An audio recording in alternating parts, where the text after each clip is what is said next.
Okay, in this video I'm going to show you how to take a folder full of images, could be just a couple, could be a couple hundred, and apply an effect in Photoshop and then get that effect to go to all the images. So this could be good if you have a batch of images that all need to be, the contrast increased or maybe a color hue added to them, just some kind of general correction for all of them.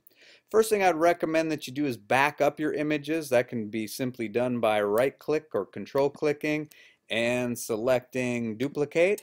There's my duplicate copy. I'm going to go now back to the folder with the images that I'm going to make a change, and I'm going to give myself a home for these images. In my case here, I'm just going to place a folder right inside of that same folder, and I'm going to name it a silly name after the effect that I'm going for, which is just to make the images look like they have a red hue over the top of them.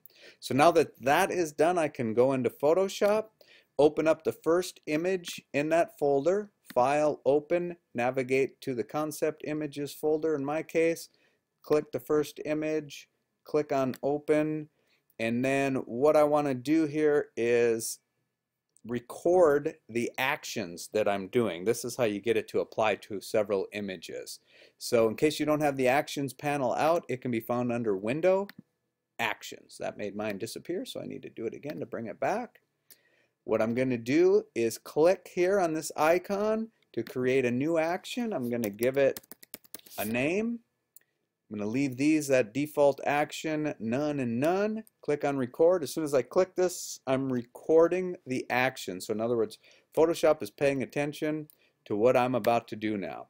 So here's how I'm going to create my effect is click on this little icon down here that says create new fill or adjustment layer.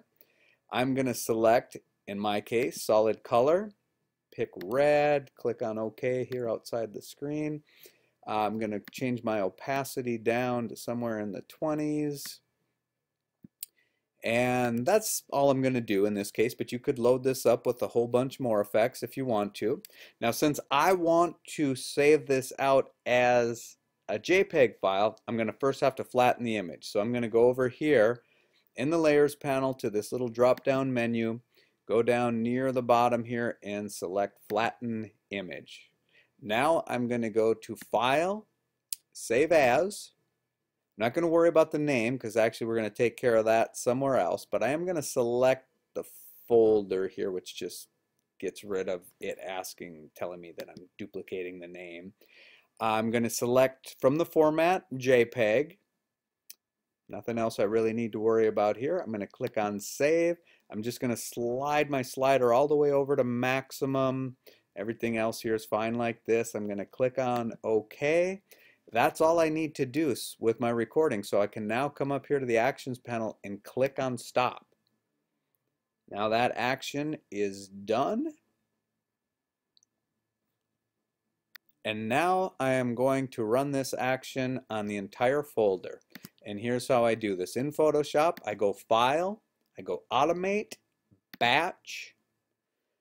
I want to leave this at default actions. The action will be the action I just created.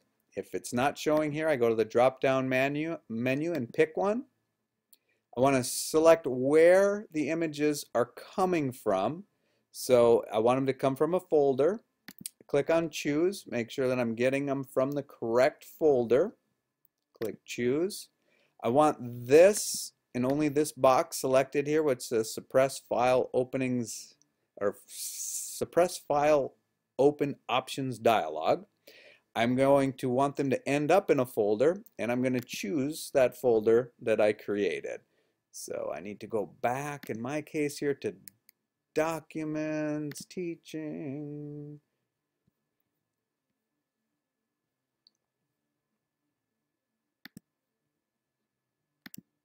Okay, all the way to that folder that I created. Click on Choose. I want to check this box here, Override Action Save As Command, because otherwise I will end up with multiple copies of the image. I want to give it a name. So this will be the start of the image name. Choose whatever you like here. Then come over to the next section, choose this drop down, and I would suggest a 3-digit serial number. That's good for up to 999 unique images. And then finish it off with the extension, meaning JPEG. Down here a little bit further, I would leave this at errors, stop for errors, just in case anything goes bad, you'll know about it. And then click on OK, and you'll see that it knocks out these images one after another, and should, with any luck, be making copies of these in the folder that we selected.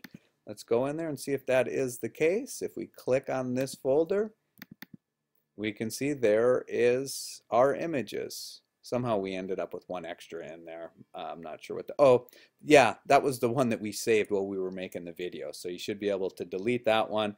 And then here is all the other ones in numerical order for you.